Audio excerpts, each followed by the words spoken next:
La psychologie de la victimisation se manifeste lorsque quelqu'un adopte le rôle de victime de manière persistante, percevant la vie comme injuste et attribuant souvent ses difficultés aux autres.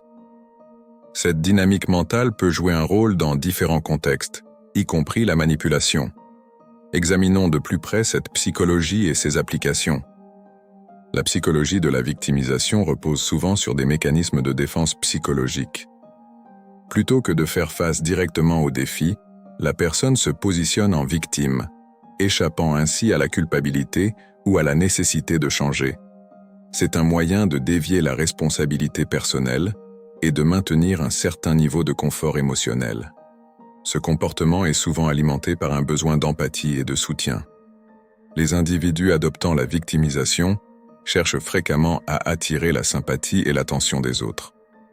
Dans des situations sociales, cela peut se traduire par l'obtention d'avantages ou de compréhension supplémentaire.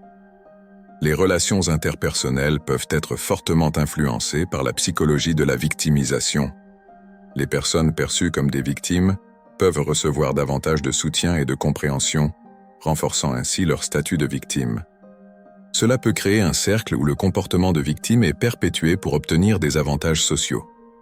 Dans le cadre de la manipulation, certains individus peuvent délibérément adopter la psychologie de la victimisation pour influencer émotionnellement les autres.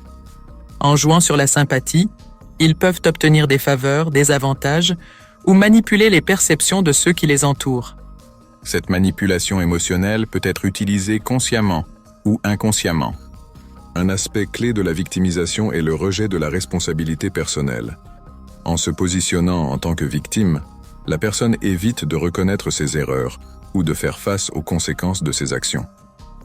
La psychologie de la victimisation peut également s'accompagner de l'utilisation de la culpabilité comme une arme pour influencer les autres. Cependant, il est important de noter que la victimisation peut parfois être une réponse à des expériences réelles de traumatisme. Dans de tels cas, la personne peut adopter ce rôle comme moyen de faire face aux conséquences psychologiques de ces événements. Pour aider une personne engagée dans la psychologie de la victimisation, l'intervention peut être nécessaire. La prise de conscience de ce schéma de pensée et l'encouragement à assumer la responsabilité peuvent être des étapes cruciales vers un changement positif. En conclusion, la psychologie de la victimisation peut être un outil de manipulation émotionnelle. Comprendre cette dynamique peut aider à analyser les comportements des autres de manière critique.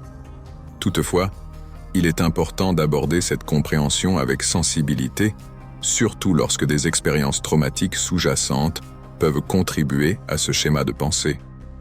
Abonnez-vous à la chaîne pour rester informé des dernières analyses sur la psychologie sombre et des conseils pour comprendre les interactions humaines. Si vous avez des questions ou des suggestions pour de futurs sujets, laissez-les dans les commentaires ci-dessous. La connaissance est une arme puissante et ensemble, nous renforçons notre compréhension du monde qui nous entoure. Ne manquez pas nos prochaines vidéos. Cliquez sur la cloche de notification pour être alerté dès leur sortie. Merci encore de faire partie de notre communauté. À la prochaine sur Psychologie sombre et manipulation.